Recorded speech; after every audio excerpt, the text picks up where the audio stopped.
back to this confidence target, one of the younger guys, Green Beret, he's working with this dude. He's like, hey, there's an area out in the middle of nowhere that these guys looted all of these things from our base where we were at, KMTB. It was an Iraqi training base. They looted all of the armament from there, and they buried it out here in this area. So basically, it was a cache recovery. And I'm a senior E7. And I look at this mission, and it's a cache recovery confidence target with the Green Berets that are working with the Iraqi army from my team, to go out there and kind of help, develop them and let them do it. And I looked at it in a very arrogant way. And I was like, I'm not doing a cache recovery. Like, I got targeting shit to do. Like, this is kind of like down here, And I admit that was very arrogant of me. Like it's beneath you to... Like it was beneath me. Yeah. It's like, hey, I'll let you guys go do that one. And I'm going to stay focused and I'll help with the radios and all of that stuff. But that is exactly how, I hate to admit it, but that's exactly how I looked at it. It was way low on the chain beneath me. And, if you guys did have to stay back, you couldn't always take the whole team. So it was like, hey, I'm staying back. I got the radios, and there was a few other guys there as well. I don't think anybody else was as arrogant about it as I was, but we had the radios, we had our work that we had to do.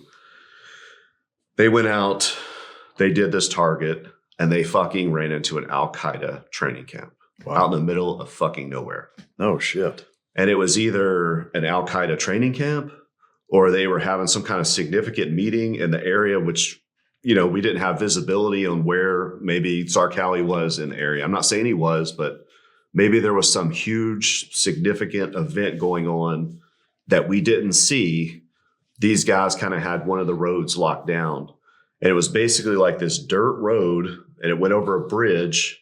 And they basically had like an L-shaped ambush, like a trench type thing set up. And I think this was in April of 2005, I believe. Out in the middle of fucking nowhere, like I said. But here you have a few vehicles, special forces guys, gun trucks. We had our regular army. It was a 278th Regimental Combat Team, I think, out of Tennessee that was out there. And then you had a bunch of Iraqi army dudes that bumble right into this fucking Al-Qaeda training camp, L-shaped ambush, and all hell breaks loose.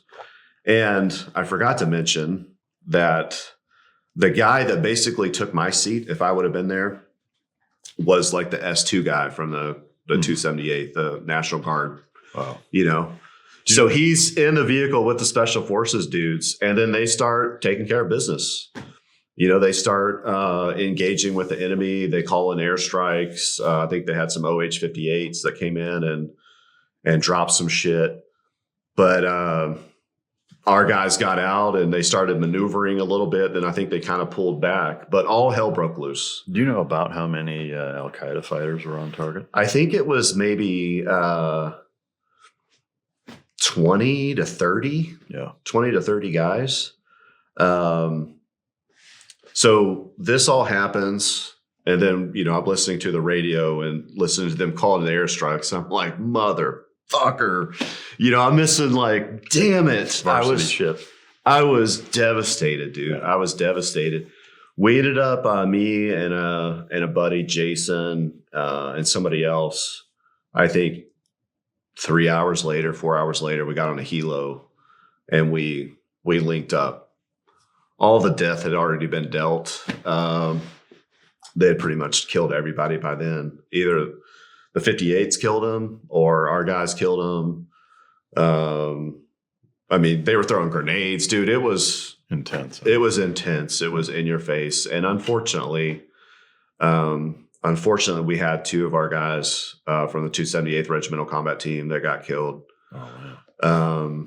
That were in the trenches that we're closing with and fighting and eliminating the enemy. And our medics tried to save them. And just a lot of heroism that day.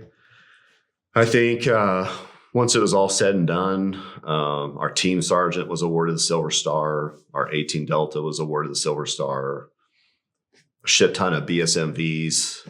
The guy that replaced me got a BSMV. Did a great job. I wish I could remember his name. I'd love to reach out to him, but he did a great job. He was there with other Green Berets and was listening and fighting. And Do you think if you had been there, it would have turned out any different? I don't think so. I think probably things would have happened the way they did. And it wasn't like, I was in a leadership position. The guy that replaced me was an E7. I was an E7. I don't think so, but it is something that I think often about. It's just like, man. Yeah. And I learned valuable lessons from that. I did learn valuable lessons. The next day, we processed another guy that flew up from Bakuba. His name's Ricky Fowler, a good friend of mine. We helped process everything and do all the sensitive site exploitation and all that, the SSE. Just a crazy, bizarre, like, hey, this is like confidence target shit, and then to run Can you into something explain like the that. confidence target thing to the audience? Confidence target is like, it might sound a little silly in combat to hear something like that, but, not everything is like, hey, we're going after HVIs. These are Al-Qaeda hardened, potentially suicide bombers, and we're probably going to take casualties and we're going to get people killed and, all those type of things, like a very significant serious target. Sometimes there's, hey, this is a guy that's like a facilitator, or, he's not going to have weapons. He's probably going to have money. And it could be kind of, perceived as like maybe a confidence target. Like the base hits of targets? Yeah. Like the basics. And we did it too later on, especially like in 07. We were directed. It was like, hey, this is like one of their initial targets. So something smaller, that's not, we don't expect to get into a gunfight. Because a lot of times in Iraq, when you're executing targets, you have a really good idea if it's going to be hot. Yeah. That was your second deployment or third deployment?